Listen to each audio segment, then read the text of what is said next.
This all feels too familiar for it to be a coincidence. It's just like when I passed out in class and had that nightmare. Despite the obviously abandoned state, there's not a sound to be heard in the entire hospital, not even small bugs or animals taking residence. I can only hear our breathing, footsteps, and my heart thudding in my ears. The holes in the floor have become more prominent, forcing me to have to pay attention to where I'm walking, and that has an unintended side effect. I can see through the holes in the infinite darkness beneath. I just really hope that the lights aren't on below us and it's not a giant drop. I've had enough of those in the last week for my whole life. Then I take a step and the board beneath my foot creaks and splinters, causing my body to freeze up. I can't even pull myself away.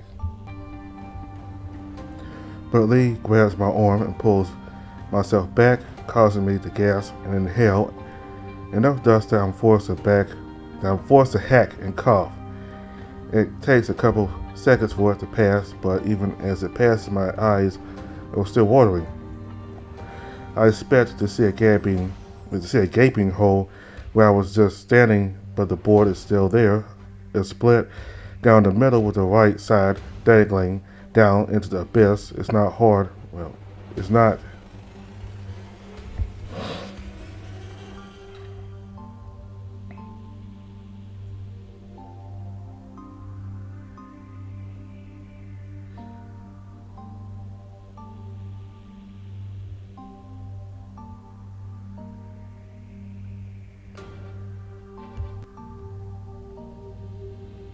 I expect to see a gaping hole where I was just standing, but the board is still there.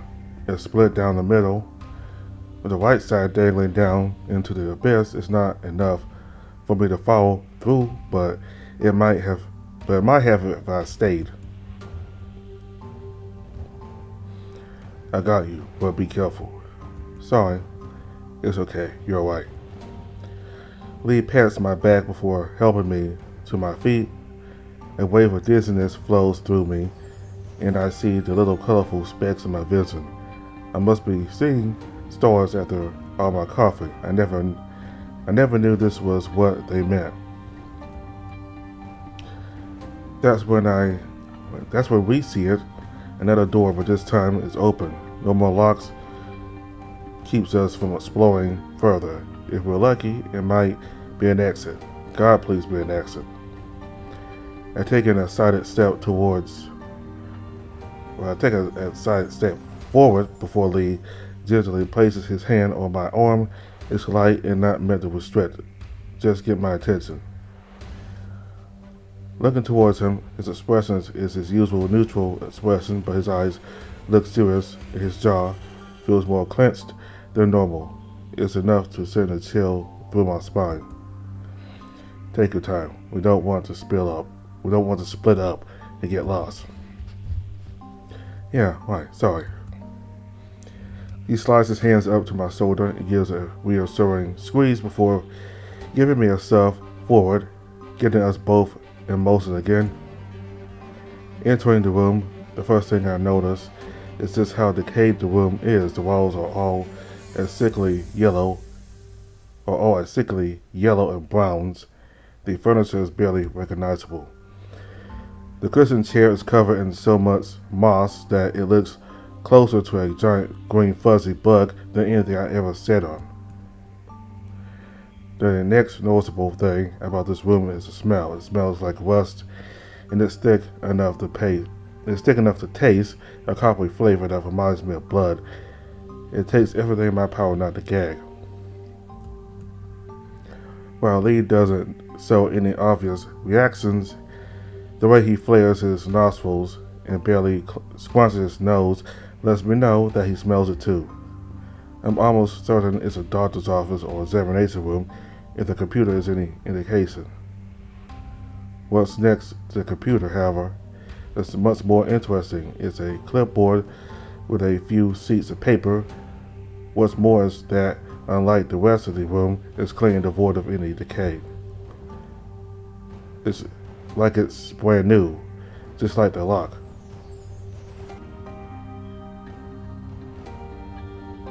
Just like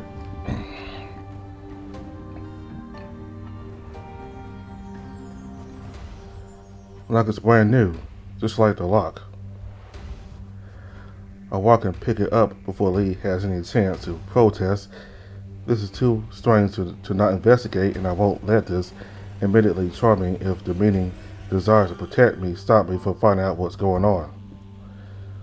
Feeling the soft wood in my hands, the first thing I notice is how smooth it is. I really didn't think about it until now, but due to the deterioration of this area, everything has a rough texture.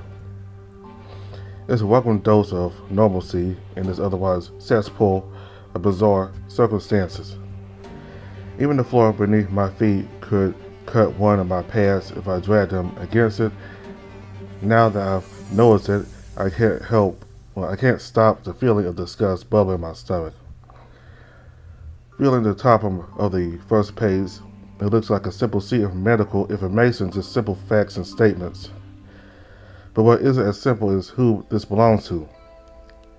It's Mercy's. Who? Oh, sorry, I forgot you hadn't read it like Lily and I have. Mercedes is Helena's best friend. She just calls her Mercy. Where's a Mercy? Leaving a gap for a reply when Leigh doesn't give one, I continue on, looking like he's just content listening to me. This doesn't make a lot of sense. This shouldn't be here. Look how clean it was. Or look how clean it is. Someone put it here. We should leave then. Mysteries don't matter if someone is going to stab you in the back. Just let me read this first and I'll leave, I promise. He gives a sigh before nodding. The frown on his face looks more worried than it does upset.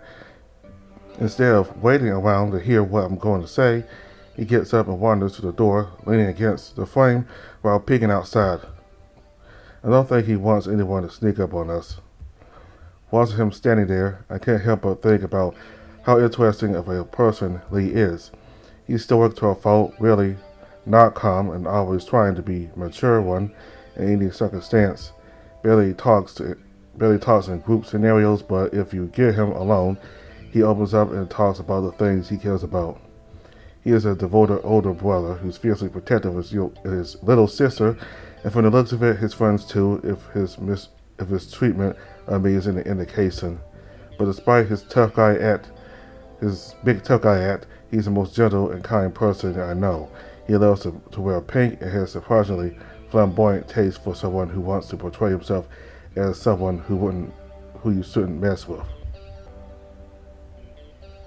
And watching him lean against the doorframe in a bright pink hoodie that reveals a gaudy gold navel piercing, looking down the hallways with a determined look on his face makes him look like the most handsome person I've ever seen.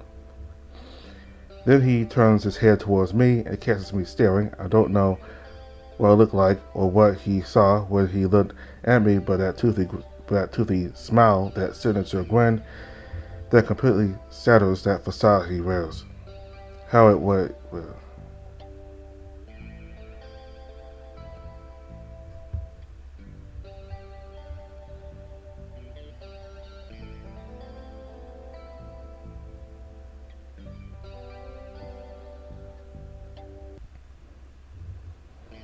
He then turns his head towards me and catches me staring. I don't know what I look like or what he saw when he looked at me, but that toothy smile, that signature grin, that completely shatters that facade he wears. How it makes my stomach spin. Jesus Christ, Wallace, this is not the first time.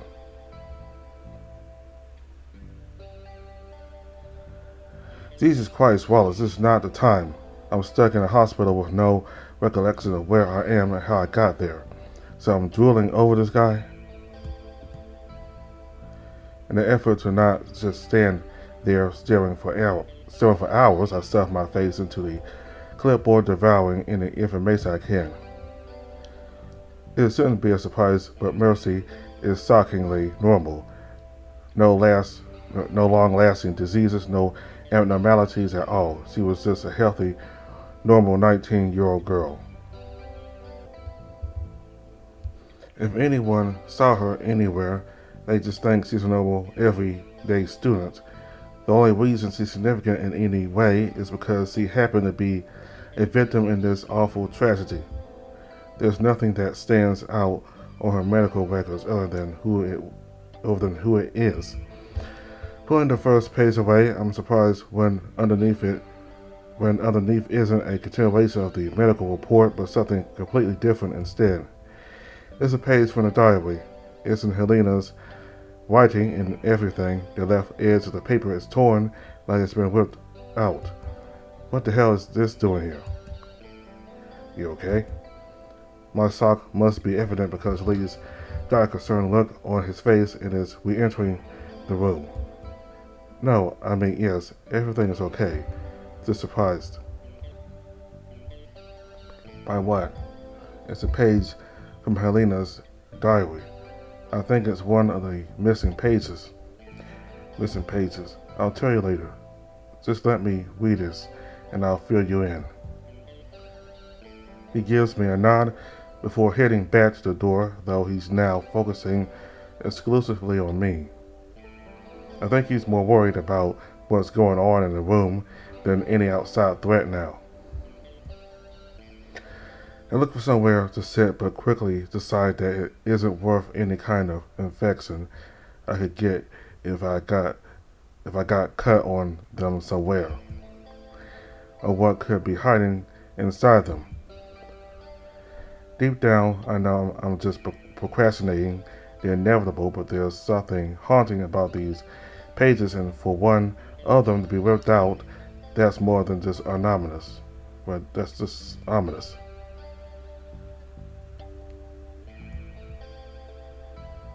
And if I'm being honest, I'm scared. It's a resounding sigh. I pull together all my courage and lift up the page to read. I know if I wait any longer, Leigh will begin to think something is up, and I don't want him worrying any more than he already is. It's Mercy's birthday today.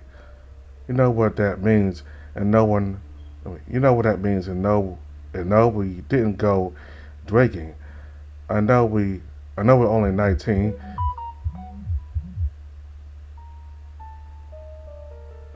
It's Mercy's birthday today. You know what that means, and no, we didn't go drinking. I know we're only 19. We won't get in trouble, I swear. We had to convince her to not work at the shelter today. She said they're going to be low on volunteers, but the lady there already called us to make sure Mercy takes the day off. She's not fooling anyone. So Mercy, Quinn, Conrad, and I went to this desert store that Quinn sold me last month.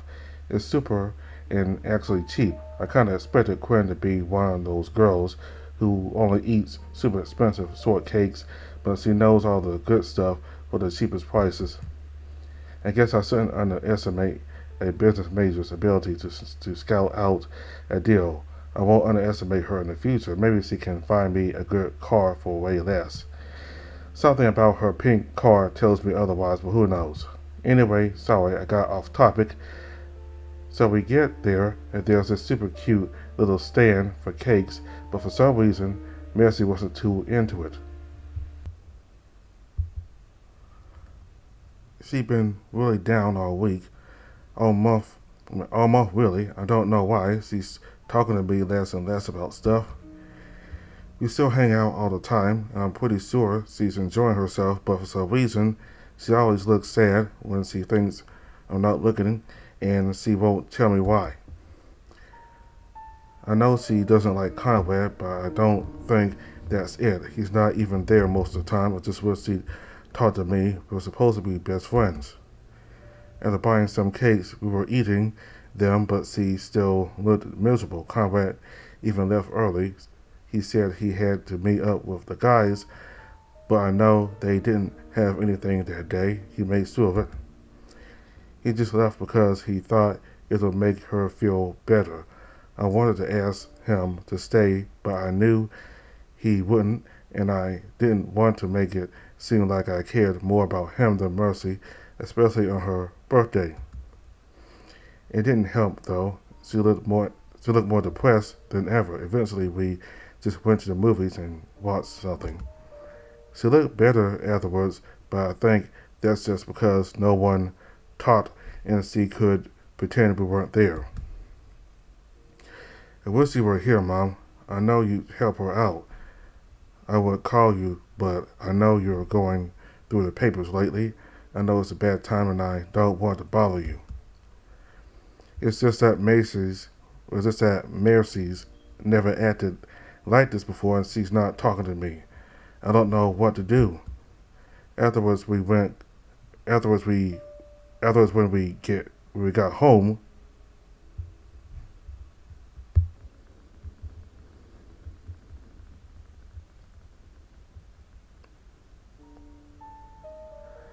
afterwards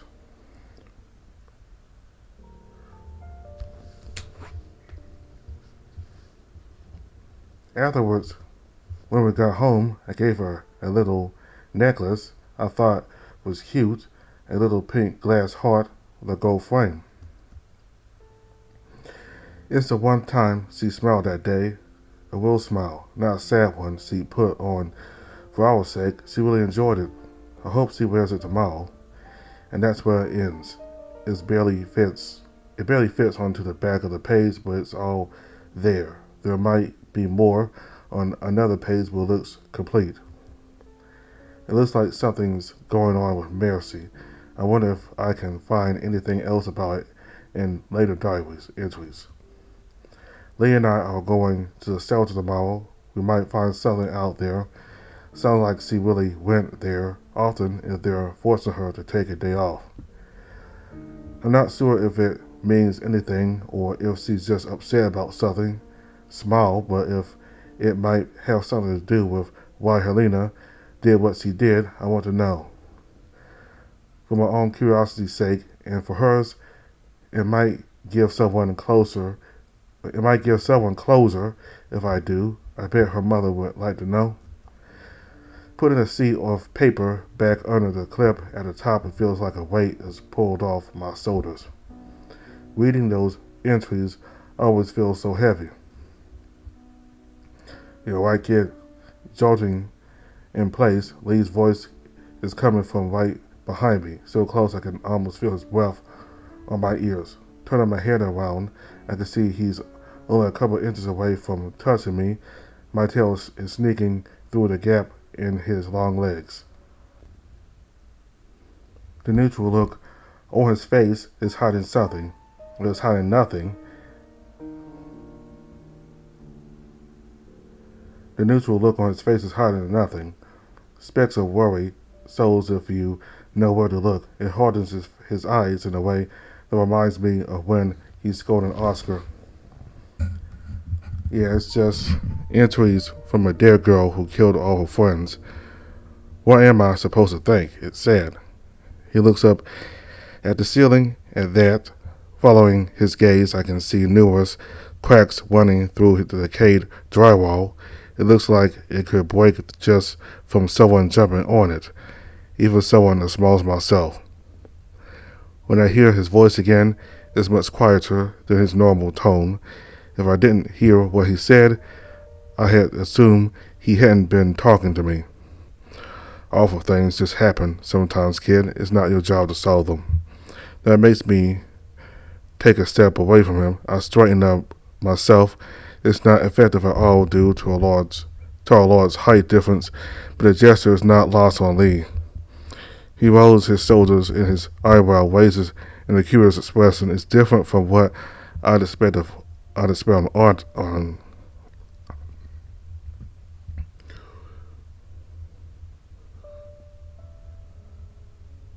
He rolls his shoulders and his eyebrow raises in a curious expression. It's different from what I expect on Oscar. There's no amusement, only a question. That's not right. You shouldn't just accept that bad things happen.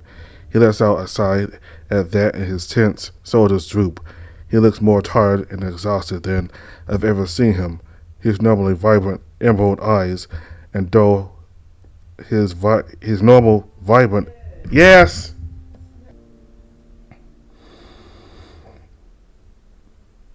He lets out a sigh at that, and his tense shoulders droop. He looks more tired and exhausted than I've ever seen him. His normally vibrant emerald eyes are dull and half-lidded. Kid, I know you want the world to be a good place, but it isn't. It can't be. Listen. He's cut off when the ceiling above us makes a strained groaning sound and flakes of drywall fall to the ground around us. A tiny piece even bounces off my head, causing me to let out a soft grunt of pain. What was... Hey. I can only get a couple words out before Lee's wrapped an arm around my waist, pulling me against him as he storms off of the room and further down the hall for when we came. And like before, he's not taking the time to be gentle and instead just making sure I'm moving along with him. There's nothing but urgency in his movements. What are you doing? It's not safe here. I'm about to protest that the conversation isn't over when there's a loud crash behind us. We turn around and the rush of dust out of the room we just occupied doesn't leave much to imagination. Oh my God. We're leaving. Now. There's no time for me to respond as he yanks me further down the hallway. I'm not able to resist, and at this rate, I'll be lucky if my arm doesn't pop out of my socket. Not that I'd be able to. The gritty feeling of dust and drywall in my fur leaves me reeling at what just happened. We were almost crushed, just like that. One more second in there, and there's be nothing left of us.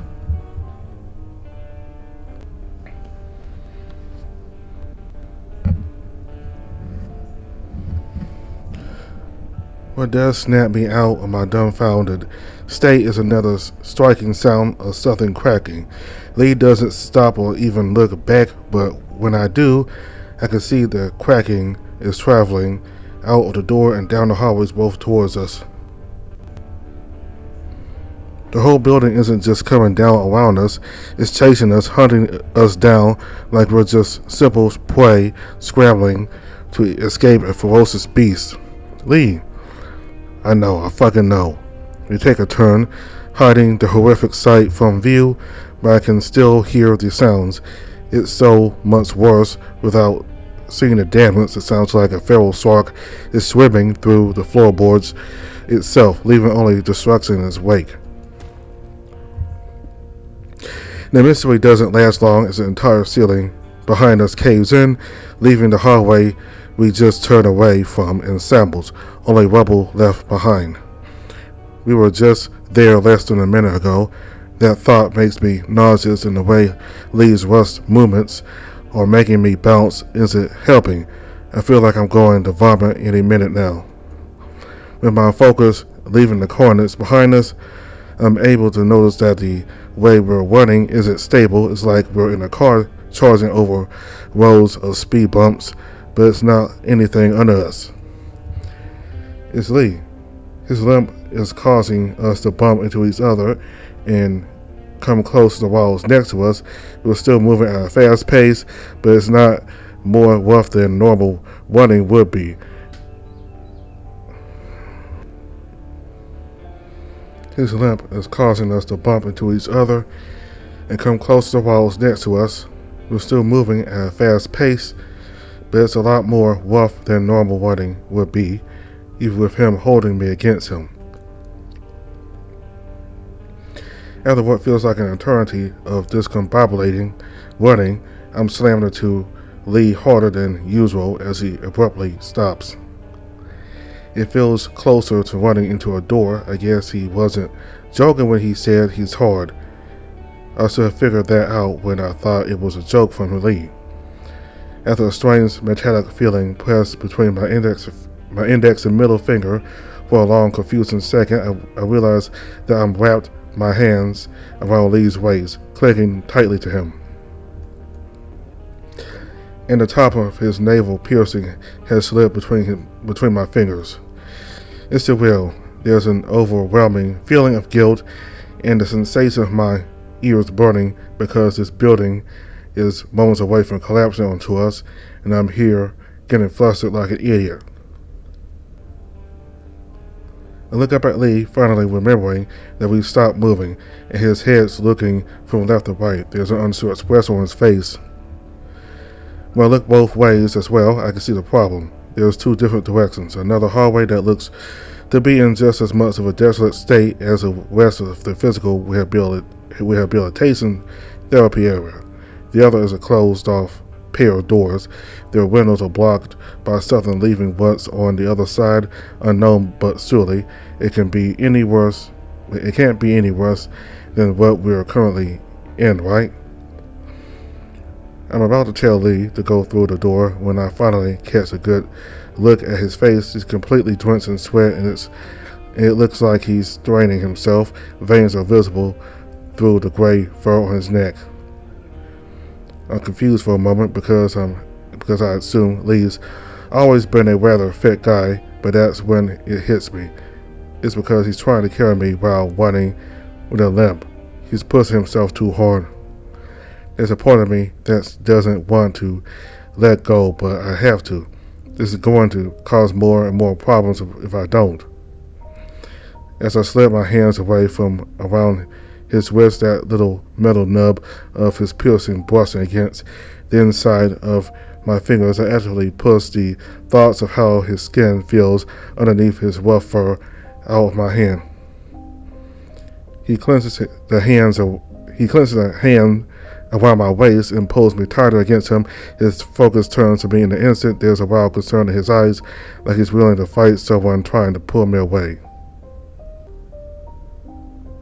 But that quickly leaves when he sees I'm alright. You sure, kid? You pushed yourself 2 months. I'll be fine, it's nothing. It doesn't sound annoyed. Well, he doesn't sound annoyed, but more like he's trying to convince me that he can handle everything himself. I don't know all the details, but I can imagine someone who had to look out for himself and his sister for as long as he can, doesn't rely on others often. I can handle myself, trust me. Please, I'm not a kid. He looks like he wants to argue, but he looks like he wants to argue more, but then his eyes soften and he lets out a sigh, one closer to content than annoyance. He even has the edges of a smile on his lips. Right, sorry, you're not a kid. But if you start lagging behind, I'll pick you up again and drag you with me. By your tail if I have to.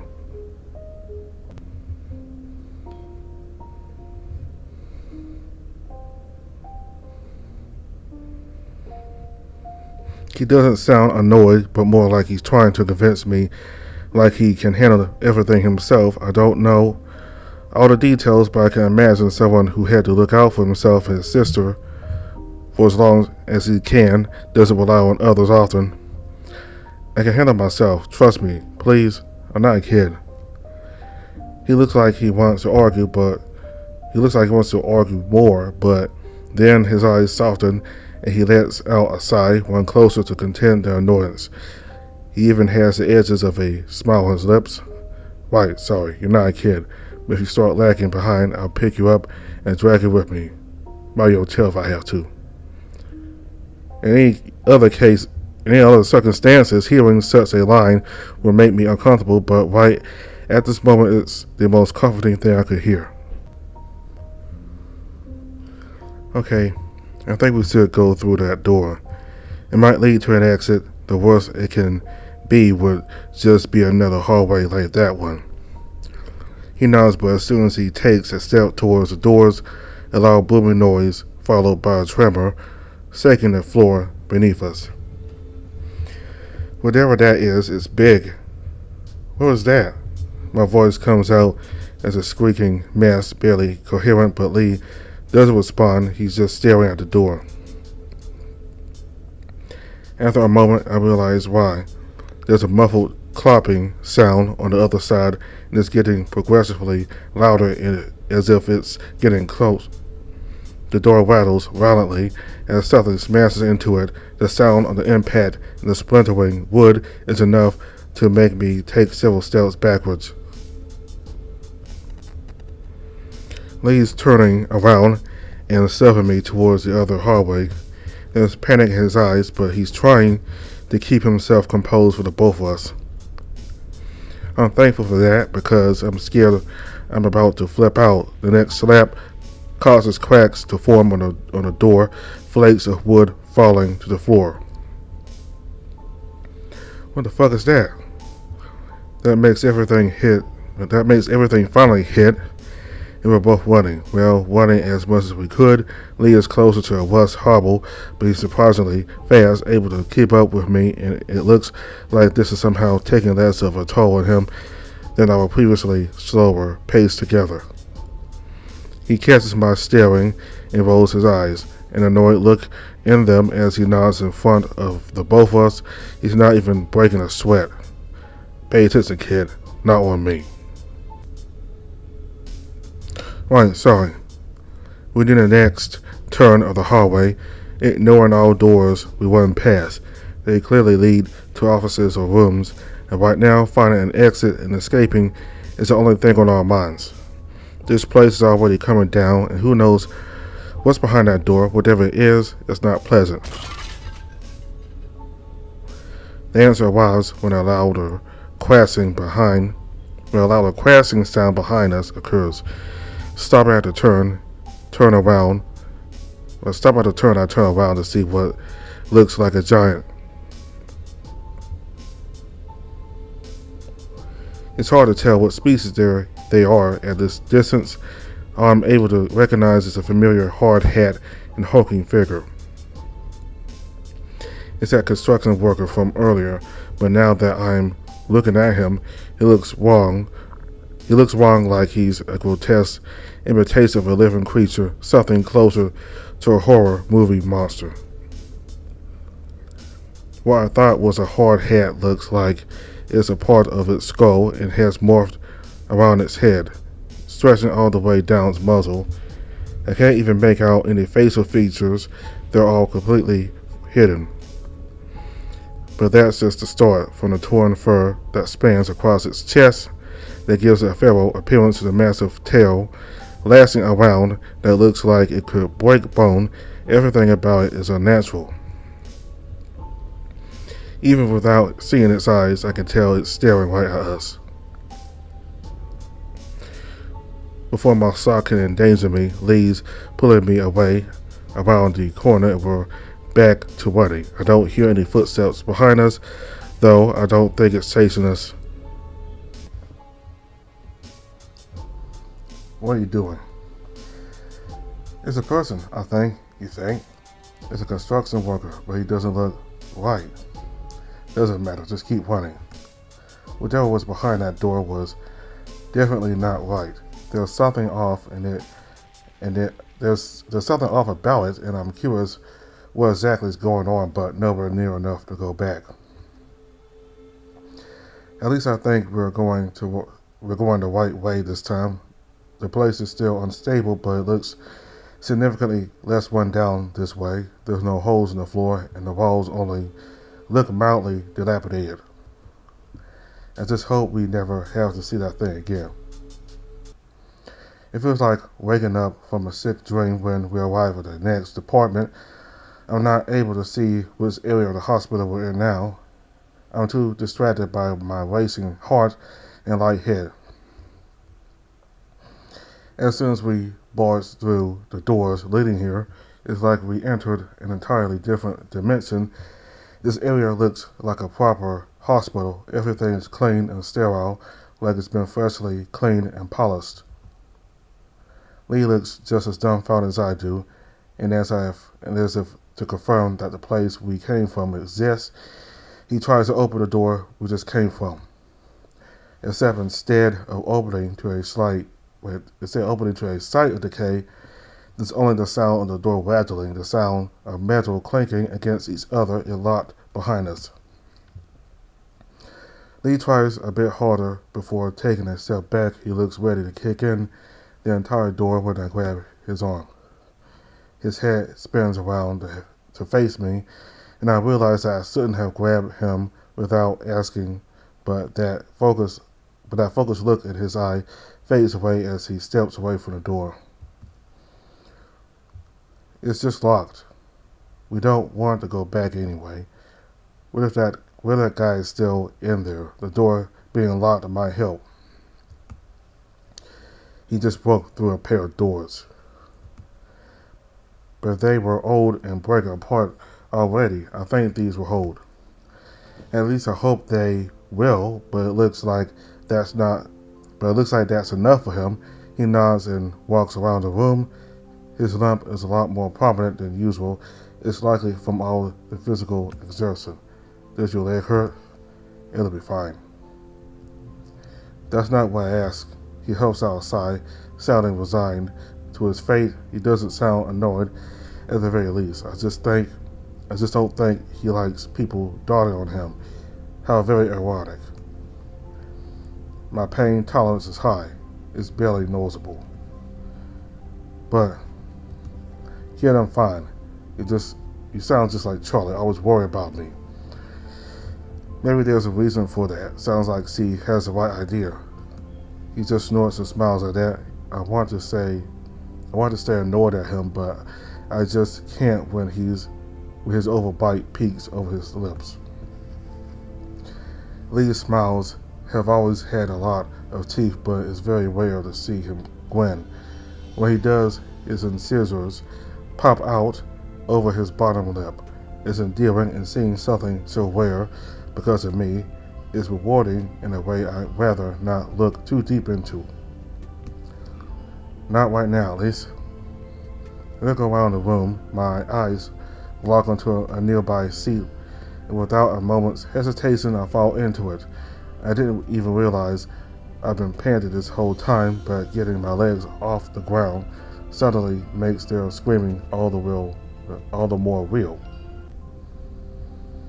I might be slim, but I'm really out of shape. The last time I did any significant exercise was when I was on the baseball team in middle school. Looking over at Leigh, he's examining some shelving. He looks unaffected by the run, despite being the one with a severe limp. Why are my friends all so in shape? There's Lucas, at least. I don't think he exercises much. Then again, he's so thin for someone who looks like he barely leaves the house. I might be skinny, but Lucas looks lean enough to fool someone who isn't looking very hard. You're right, kid. You look like you're passing out. No, I'm fine. Just don't worry about it. I'm just wondering why you look so good while we're lost in some abandoned hospital. Yeah, great. That's gonna sound normal. I wonder how much of that exercise he gets is fights. He did admit that he used to get into fights often, but that's probably in the past, right? He wouldn't be trying to scare people off if he got into fights often, right? I only hope so. The thought of Leigh with a bloody nose and knuckles is nearly enough to return that nauseous feeling. What's that? The alertness in his voice causes me to stand at attention, the fear of some other disaster occurring decimating any relief I had. Listening closely, I can pick out what he heard. It's a voice or maybe multiple of them. It's hard to tell with how muffled it sounds. Focusing on them, I recognize a voice that I missed greatly. It's Lily. What? The voice, it's Lily's. Come on, we can catch up. Grabbing his arm, he tenses up, and I expect a little resistance, but I'm pleasantly surprised when he allows me to pull him. Flicking my gaze towards him for a second, that handsome, toothy smile is beaming across his face. It's stupid to feel so relieved, despite still being in this cursed place, but after escaping certain death, I guess even someone like Leigh can't stop a smile. When Leigh and I turn the corner, the first thing we see is Lucas panting against a wall, with Lily gingerly patting his back. They look exhausted and their fur is matted in sweat like they've been running a marathon. Hey, Lily. He shifts her head up, but all Lucas does is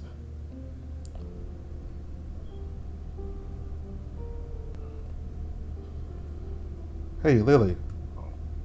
She lifts her head up, but all Lucas does is let out a low groan. It sounded like he's about to lose the lunch we had earlier.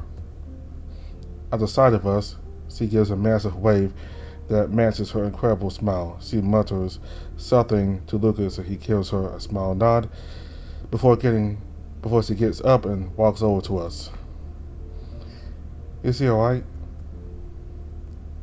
Wait a minute.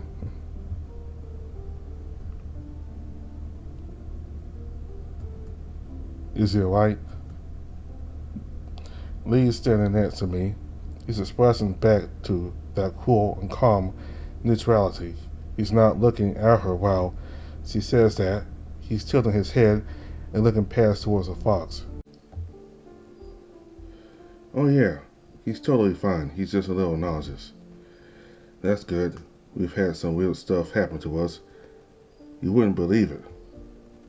Leigh takes a step towards me and leans down to our heights, talking to us in a low mutter as if Lucas wouldn't be able to hear us anyway. I don't think Leigh is used to people with such sensitive ears. I'm going to take care of the kid. With a nod from the both of us, he walks past us and kneels down next to Lucas. The fox pulls away from him at first, but when Leigh places his hand on the fox's back, he relaxes a little. Whatever happened really frazzled him up. I found him having a panic attack. It looked pretty bad. I wasn't able to calm him down, and I think he really wore himself out. Really? Yeah, I don't know what happened, and he wouldn't tell me. When I found him, he was lying on the ground. I think he was about to vomit or did so already. Is he doing alright? She turns and comes stand next to me, both of us watching as the fox takes deep breaths. Even from here, I can see how much his hands are shaking. I don't think he does very well under pressure. I don't think he's hurt anymore. Neither of us are. But he's not taking it well. I wish you were there. Me? There's no hiding the shock in my voice or covering my face. She gives me a smile, but looking at her now, I can see just how exhausted she looks. This must be really taking a toll on her. Yeah, he always looks calmer around you. I think you have know what to do. No way, I would be panicking just as much as he did. I think you don't give yourself enough credit. If you don't do anything, I think he enjoys your presence. I think he finds it soothing. I think you give me too much credit. I'm not so sure about that. A thumping sound echoes throughout the hall, and I'm worried that the figure managed to storm their way through the locked door and is following us. That is until I see Oscar almost slip over running around the corner. He's got an excited grin on his face, and he looks drenched head to toe in sweat. Has he been running this whole time? Despite coming from the other end of the long hallway, it takes him barely any time to cross over to us with his long strides. He stops at Lucas, but after Leigh shakes his head and nods towards us, he continues over to Lily and myself. Hey dudes and dudette, you guys are looking great, by the way. The sweat and dirt are a great mix. He flashes us a smile, and it's enough to crack a little giggle out of Lily. Even I can't help but smile at his antics. It's not particularly funny, but after everything that's happened today, I'm willing to take any reprieve. Did you manage to find a pool to take a dip in? Looks like you had better time than we did. You could certainly say something like that. I found the emergency room, but I wasn't able to get out the front doors. Locked up real tight. I may have also knocked over some chemicals that made me a little dizzy. Looks like you fared better than most of us. Yeah, didn't bother looking around too much. Place is pretty weird, but not in a fun way, you know. I just thought if I ran around the place enough, I'd find a way out or a way to someone. I think weird is an understatement, is it? I cut myself off when suddenly Lucas begins to push himself off the wall. He's looking shaky and unsteady, but accepts Leigh's help. Thanks. Sorry for being such a child. You're fine, kid. After a couple more steps, he manages to pull away from Leigh and step on his own 2 feet. His face still looks grim, but he doesn't look like he's going to be sick anymore. Damn, you look good covered in sweat. Jesus fucking Christ. I meant he looks good with his fur down, not like that. He got a horny mind, always the quiet types. Leigh lets out a grumble, but Lucas looks too exhausted to really play with Oscar's antics.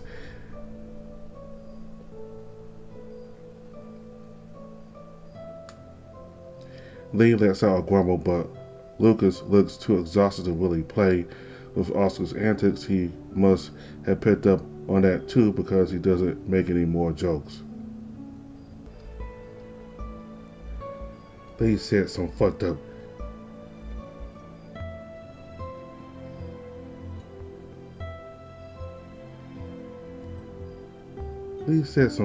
shit happened to you guys. Are you two alright? Yeah, we're alright. It was a bit strange.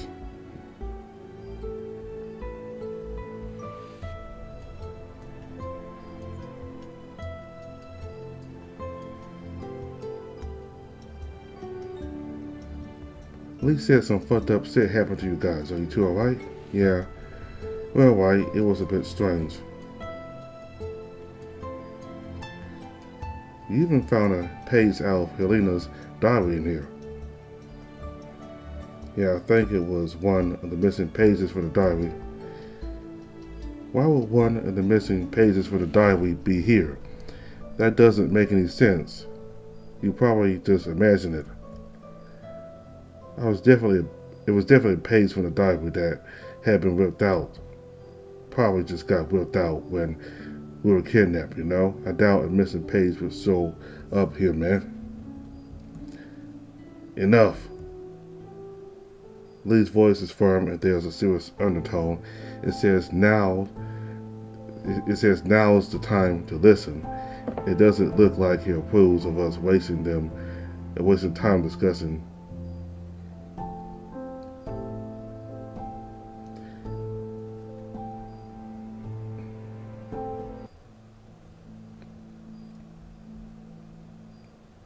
Leigh's voice is firm and there's a serious undertone. It says now's the time to listen. It doesn't look like he approves of us wasting time discussing this. Let's just focus on getting out of here. Anyone know what floor we're on? I think the ground floor is below us. I only went up one flight of stairs when I came from the ER, so that's probably our best bet. As much as I don't like to be a stick in the mud, even I'm a little too tired of this place. Why didn't you mention that earlier? Let's go back down there and break a window or something, better than standing here and fucking around. There's a wobble to Lucas's voice that stands out more than what he's saying. This place is really getting to him badly, and everyone notices it. As someone as composed as Oscar isn't doing well, I can't imagine how awful this place must be for him. I know I'm only a couple of steps from my panic attack. If it wasn't for Lily finding me, who knows what state I might have ended up in. I don't think heading that way will get us there anytime soon. I went around the block before I got here, or maybe I got here already and no one was here yet. Anyway, I think that way is a bus. If we just get down to the ground floor, there's always exits available for emergencies. They have to be able to evacuate if something happens. We can find one of those or a window. We'll find a staircase then. Anyone see one? Lucas raises his hand and everyone looks at him, most of us waiting expectantly while Leigh looks more confused than he raised his hand at all. I ran past one when I had a panic attack. I think it leads down, but I didn't get a good look at it. I remember where it is. Thank you. Can you lead us to it? Yeah, it's just around the corner over there. He points towards the opposite end of the hallway for where Leigh and I came from. It looks just a stairwell. as the rest of the floor, but if it can get us out of here, I don't think anyone cares. Alright, let's get out of here. It's strange seeing Leigh take such an active role in the group. He's always been the most quiet one, rarely giving his input unless it's important. Then again, this probably counts as important. Our group trots off down the hallway. Lucas at the front with Lily. There's a gap between Oscar, who's right behind the two at the front, and the two of us hanging around. There's a quick pace to our walking that no one's acknowledging because what's there to say? Everyone wants to get out of here as soon as possible. We don't want to wait any second longer. Despite feeling safer with all of us together, I noticed that Leigh's standing right next to me, barely leaving any gap between his arm and my shoulder. It feels like he's looming over me, and looking up at his face, it's clear his eyes are scanning me over. What's the matter? Are you sure you're alright?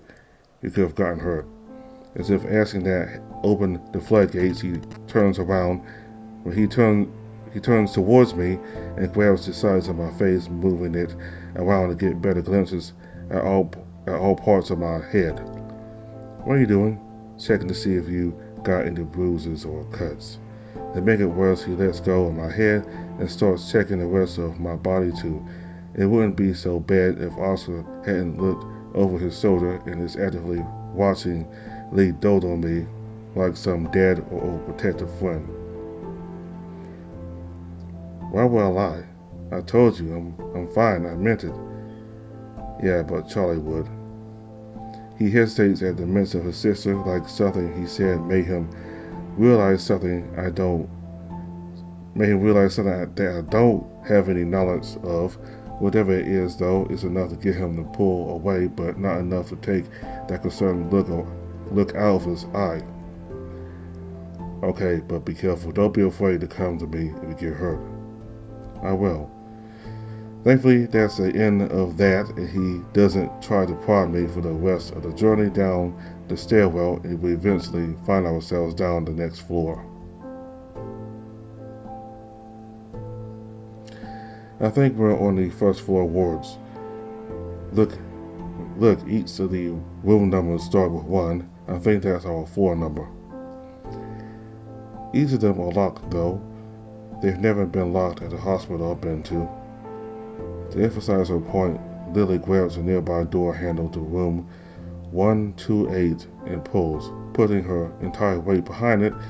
Despite the sliding door rattling, it doesn't budge at all. That's a better sign than nothing at all, like the doors on the floor I woke up on. Probably closed it when this place shut down. No reason to keep them open, you know? That makes logical sense, and there's nothing particularly wrong with it, but something about it feels like we're missing a piece of the puzzle. Everything about this place is so strange, and it feels closer to a funhouse. Through the small window in the door, I can barely make out the dark room. There's a few objects of note, but only one catches my eye. A picture of a small boy on the beach with the words, "Tomorrow could always be a brighter day." This is a general motivational poster, but it brings a sinking feeling to my stomach. I'm not entirely sure why, but there's something about that poster that feels like it's causing bile at the back of my throat. Guys, look, there's an exit sign over there. That's gotta lead to a way out. There's a welcome interruption from Oscar, pointing ahead towards a distant faint green sign hanging from the roof. In the distance, it should be lit up, but the bulb that's kept it lit has likely blown over time. The rest of our group looks excited, and that distracts them enough to not see how sickly my complexion has become. It'll pass soon enough. It always does. Our group follows Otter, who's trying to contain himself from running off ahead. It looks like even he understands that this isn't a time to be messing around. Even when he's excited to do something fun, he wasn't this antsy. This place is getting to everyone. There's only so much you can stare at, peeling paint and decrepit walls before it starts to dig into your brain.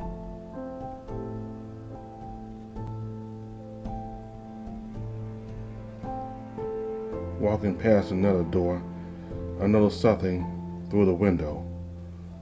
On the other side of the room, there's a window over that looks over some kind of courtyard when I haven't seen the entrance to anywhere.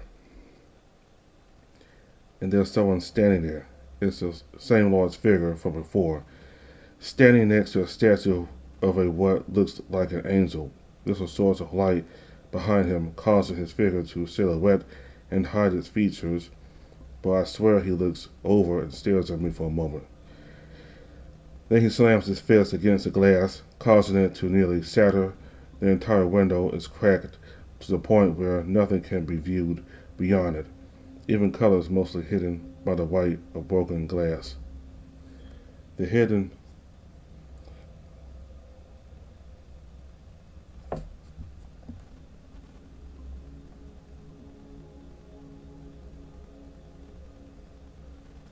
The sound isn't able to penetrate through the doors, but it's like I can feel the force behind it, and it squeezes the lungs out of my chest.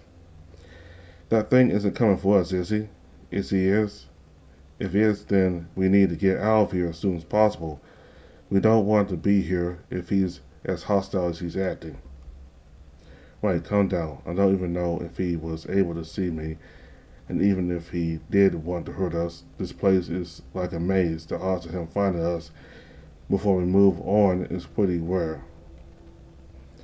Regardless, I don't want to hang around here any longer, and I want off to catch up to the others wanting to get as much distance from that courtyard as possible. They're only walking a couple feet ahead of me, but that distance feels much too long.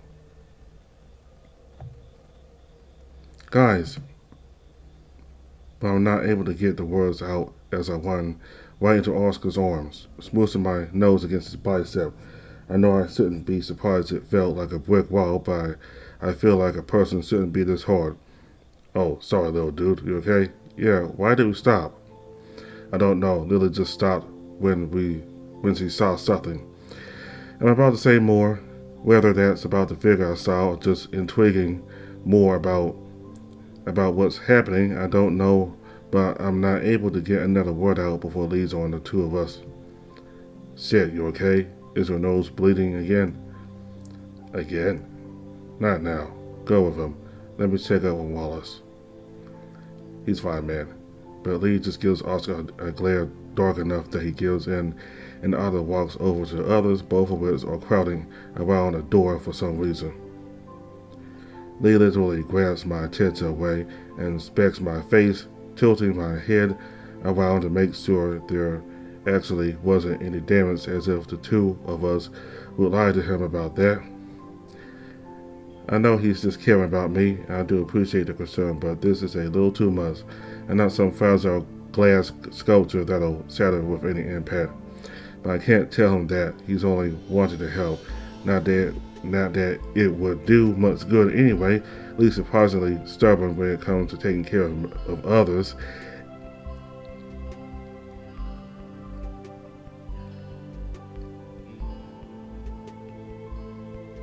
But I can't tell him that. He's only wanted to help, but I can't tell him that. He's only wanted to help, not that it would do much good anyway. Lee's surprisingly stubborn when it comes to taking care of others. It's probably best to just let him see for himself. After what feels like 5 minutes of inspecting, though I'm sure it barely reached 30 seconds, he reluctantly pulls away. He doesn't look worried anymore, but he still seems unsatisfied. I told you I'm fine. It was barely a bump. Why, everything was fine. I did say that the treatment felt demeaning, but with how dejected he looks, it makes me want to hug him and try to convince him that it's not his fault, but I just settled for reaching out and bumping his arm, trying to knock him out of his gloom. Hey, I'm okay. You don't gotta worry about me so much. It's not much, but the way that Lee's clenched jaw relaxes feels like everything is barely noticeable, but on his face, one that rarely shows much when he's not smiling, makes all the difference in the world. I have to. Kids like you always get in trouble. I'm not a kid, or you compare me to your sister again. No, she can take care of herself. She gets in trouble. She's a brat, but she's a tough brat. You're not like that. People take advantage and hurt people like you. There's no way for me to confirm this, and Leigh makes no indication that he's implying this either, but I feel like he's talking about Oscar. But I'm not able to get an answer from him as he puts an arm around my back and pushes me towards the others. The conversation clearly over. Not that I mind too much. I want to get out of here as much. I want to get out of here as soon as possible. Everyone's gathering around Lily, who's expecting a door. She's looking more serious than I've ever seen her before. There's a determination to the way she's scanning the door and a little bit of anxiety in her shaky breath. I've never seen her like this before, and from the way Leigh's looking too, he's just as confused as me. Looks like whatever they found, it didn't happen until after he came over to check on me. What's going on? There's something off about this door. It's well maintained, and there's even fresh flowers attached to the front. Look. And she wasn't kidding. The door looks to be in pristine condition outside of the area where I reunite with Leigh. Most of the hospital has been in only a moderate state of disrepair, but there's barely any sign of age. Inside of a small door-mounted vase, there's fresh blue flowers sitting inside. I immediately recognize them as forgot-me-nots, but they look like they've been just picked today. It looks like a memorial. Now that Leigh mentioned it, it really does. I haven't visited people in hospital often, but I don't think people leave flowers on doors. They usually put them with whoever's inside, right? Was the person I saw in the courtyard the person maintaining this? Maybe he thought we were trespassing. I mean, we literally are, but it wasn't intentional. Who cares if it's a memorial? Let's just get out of here. Maybe there's something in here. I really want to look inside. There's something to the way Lily's saying this.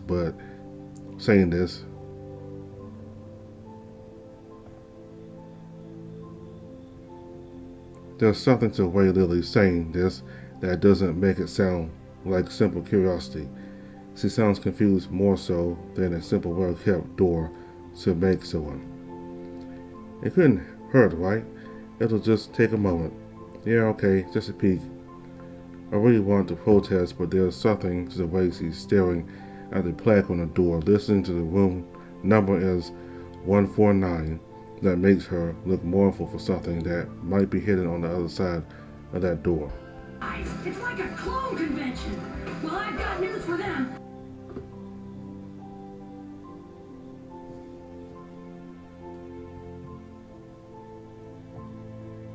And besides her, there's also something eating away at the back of my brain, like little voices whispering thoughts directly into my head. It feels like going inside this room is the correct thing to do. Everyone else looks like they're thinking the same. Even Leigh and Lucas, who look like they want to leave the door alone, don't seem to be protesting anymore. It's like we collectively agreed this is the right thing to do.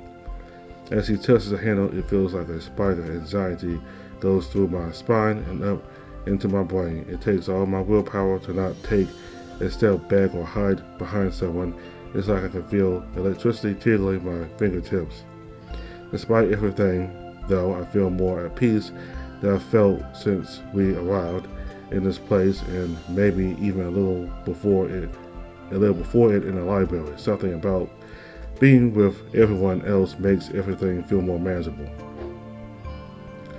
I wonder if the others feel like that too. Then, without any more hesitation, she yanks down the handle and sells the door inside, but I'm not able to see inside as my vision is filled with only white, like a supernova is happening in front of my eyes.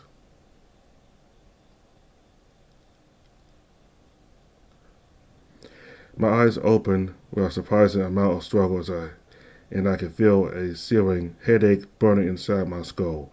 It makes my entire head feel heavy with exhaustion. Everything comes back into focus, and we're back in the library, sitting at the same table as we were just before whatever that was happened. What? Did I have another nightmare again? When did I fall asleep? Is it because I read the diary again? Most of our group is already sitting around the table, looking just as spaced out as I do.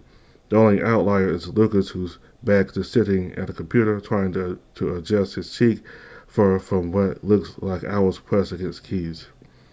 It's like everyone's waking up from a nap, not just me. There's no way that's a coincidence. There's no way that's a coincidence. It can't be. Did all that really happen? I doubt it.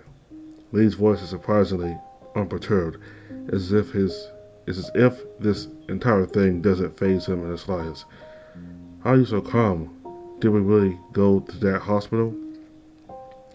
Calm down. It was probably just a dream we all had. Things have been getting to people lately. I'm sure it's fine. We all just having to share a dream. I feel like I'm going crazy here, but Leigh just shrugs like everything just makes sense. As soon as we woke up here, he just assumed nothing weird happened, but surely something did. Just gonna go ahead and skip.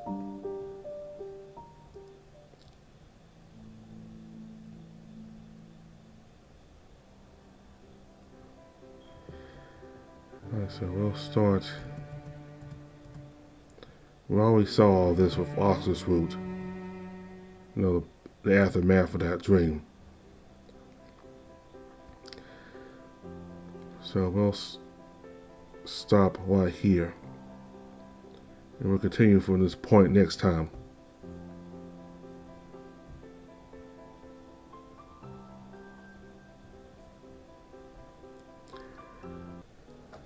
Alright, so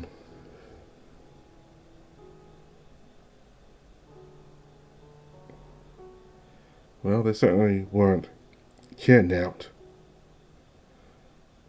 I mean, I don't know how that would have been possible, you know, without the people doing the kidnapping being on notice by people in the library, and plus for that to happen, for them to be kidnapped, there would have to be a large group of people doing it, not just one person or two. You know, taking about 5 people, including a big author like Oscar. So anyway, so it was a dream, and somehow everybody had the same dream. So they all had the same dream.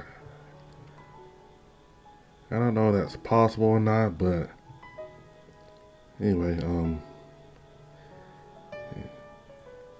I wonder if this might be the result of some supernatural force to it. That this supernatural force has caused them to have these dreams.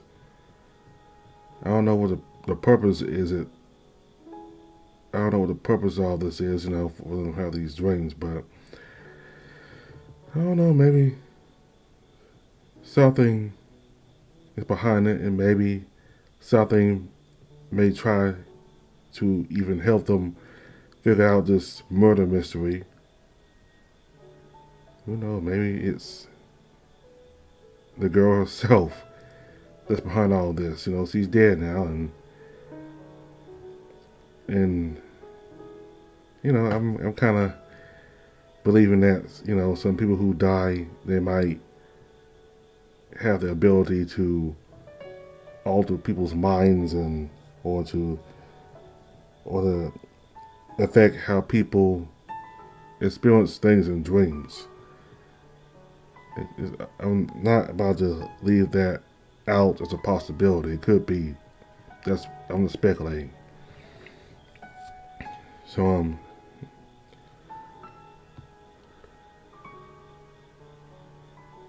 yeah, we gotta see this creature, and earlier on there was a girl crying, and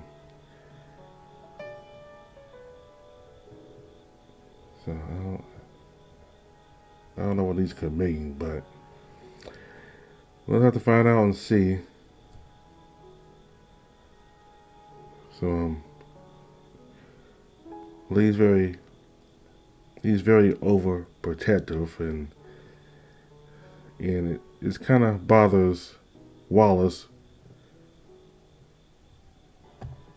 And apparently he believes that, well, I think like right near the end of them being in that dream, he told us, he told Wallace that people like him are easy to get picked on. They're easy to be in danger because they're kind of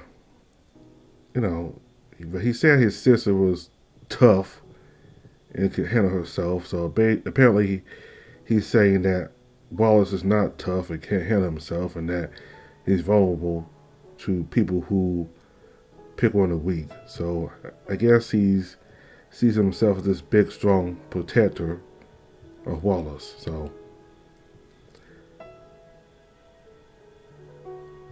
I keep confusing for Oscar for some reason. But anyway, I believe Leigh is worried about Wallace. And you can hear these crickets annoying him. Anyway, I believe he's worried about Wallace. He's kind of innocent and a little naive about stuff like him disagreeing with Leigh saying that the world's filled with bad people.